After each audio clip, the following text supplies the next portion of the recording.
Assalamualaikum and greeting to all of you. Hi, I'm your Alysa Adriana Rosli from SK Part number 5 Muar. My school's code is JBA 5071. Currently, I'm in year 6 Gemilang. How are you? I hope you're doing fine and Alhamdulillah, I'm good as well.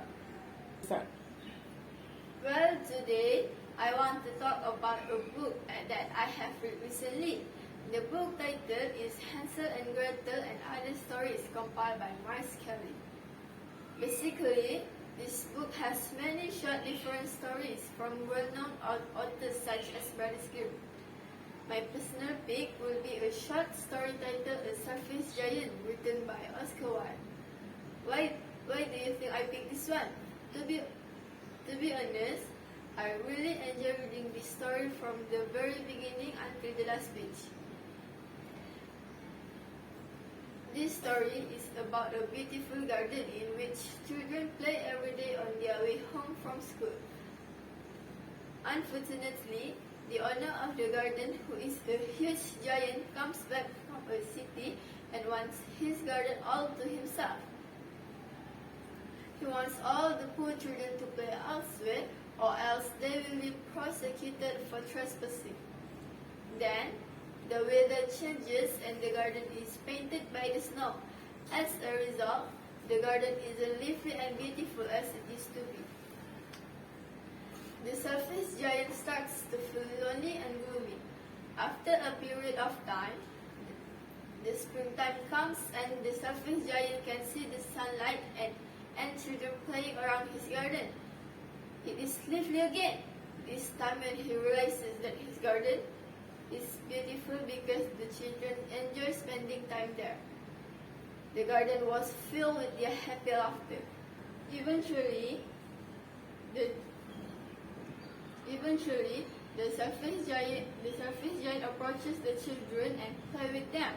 He lets the children climb over him and watch the children playing all day. What do you think of the story? It is really interesting, isn't it? Do you agree that being nice will change a person to be better? Also, sharing is always a good solution for finding happiness, isn't it? The character that I like the most is the selfish giant. Of course, at first, I'm upset and mad with him as he stops the poor children from playing. But at the end, he realizes his mistakes and makes up with the kids by being nice and warm towards them. Well, it seems to me that the children also got a superpower to change a giant's selfish nature. I know, it is not easy for a person to change, so the giant does not let his ego win. He changed for the good. Based on the character as well, I can learn a lot. For example, we must not be a selfish person even though we have the power. We must be more empathetic about other situations. Some people, they are less fortunate than us. Instead of ignoring them, we must try to help them.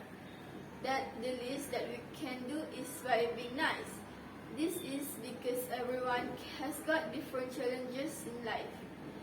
Be more considerate and less selfish. Let me read to you guys the best part of the book. It moved me. These are the marks of love. The little boy smiled. He took the giant's hands. Once you let me play in your garden, he said, and today you shall come with me to mine, which is in paradise. And when the children came running to play that afternoon, they found the giant lying dead under the beautiful tree, covered with a beautiful blanket of snowy white blossoms. Before I leave, I would like to suggest this book to all of you.